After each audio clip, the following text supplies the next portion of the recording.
Mr. Lincoln. Thank you, Mr. Speaker. Well, the PC Party and the official opposition has always been aware of the fiscal challenges facing our province. But it comes down to a matter of debate around the choices, the poor choices that the Liberal government is implementing. Cutting the support to the most vulnerable is not leadership, and we on the PC opposition will never support the inadequate cuts, the unacceptable cuts to people with disabilities and those that are most vulnerable. As I said on Wednesday in question period, I was told by an employee on Tuesday that the New Brunswick Community College has made significant cuts as a result of the Gallant government decisions, largely affecting students with disabilities. Can the Minister of Post-Secondary Education, Training and Labour inform us in this House? She's refused to answer up till now. She's not answered questions to the media in Rotunda. Today, perhaps, can you give us some information around these cuts? The Honourable Premier. Monsieur le Président, la ministre. The Minister of Post-Secondary Education is anxious to talk about it, but first of all, I have to make a point. And say that they understand that we do have fiscal challenges and financial challenges. I ask him to get up, I ask his colleagues to get up and tell us where they would make the difficult choices, Mr. Speaker. Where would they find the fiscal capacity to invest in job creation? Where would they find the fiscal capacity to sustain and improve health care, seniors care, daycares, lifting people out of poverty, Mr. Speaker? Where would they find all of the money? Because they certainly didn't find it over the last 4 years when they were in government, Mr. Speaker. They were unable to balance the books, they cut services, and they raised taxes. So if the member opposite, who was a minister of the previous government, wants to get up and say that they understand there are fiscal challenges, I ask him to get up and tell us where they would find the money, Mr. Speaker, because we would be glad to look at their suggestions, we would be glad to look at their ideas. And, Mr. Speaker, Premier Gallant, the Gallant government does not want to be accountable for the choices, the poor choices that they're making. We took an $800 million deficit and reduced it to $250 million, and that's without cutting children. In fact, $38 million for child care's plan. In fact, our plan was private sector jobs. We have a suggestion for you. Start drilling, Mr. Premier. That's right. But I can also tell you that another poor choice is at the community college. I want the Minister of Post-Secondary Education to be accountable for the decisions of this Gallant government.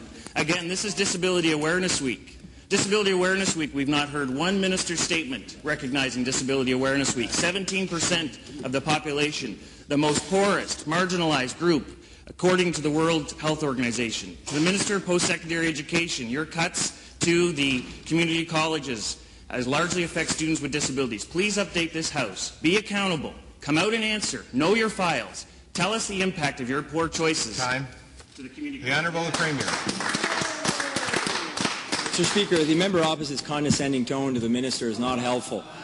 And Mr. Speaker, if he wants to get up on his feet today and talk about his past government's record, well then, Mr. Speaker, we have a lot to discuss today on the floor of the legislature. He's proud of their record on reducing the deficit, Mr. Speaker. They missed every single one of their debt reduction plans, Mr. Speaker. Their deficit reduction plan were not hit once under the former finance minister who failed at his task, Mr. Speaker. He says that their plan was private sector job creation. They're the only government in 40 years to not have a net gain in jobs, Mr. Speaker. So how in the world is the member opposite going to get up today and defend the past government, one in which he was a minister, on their record on getting the deficit under control and their record on creating jobs? They clearly did not get the results, Mr. Speaker, on both, but luckily we're focused on them, and with the help of all New Brunswickers, we will get results, Mr. Speaker. Again, Mr. Speaker, I think the Premier's on the verge of another temper tantrum, and what we're seeing is, again, master deflection from the poor choices of this government. Master deflection away from being accountable to the cuts, the impact on human life, the impact on families. This being Disability Awareness Week, the largest population in this province of a minority group, marginalized, 17%, high unemployment, and you can't be accountable and responsible to this legislature, to the people of New Brunswick, even out in the Rotunda, to be accountable for your poor choices in the community colleges. But I can tell you, when your department has said no and your government said no, there's no cuts. I have a letter from Marilyn Luscombe, the New Brunswick Community College, May 21st, confirming a reduction in operating grant of 2% or $1.1 million, a reduction of $1.3 million in student support service initiatives such as accommodation services, and the list goes on. Minister, be accountable, answer the questions, know your file. The Honourable Freeman. Again, Mr. Speaker, the condescending tone of the member opposite is not helpful. It's not contributing to the debate, and I would suggest that maybe he wants to speak to the Speaker and not directly to the Minister, Mr. Speaker.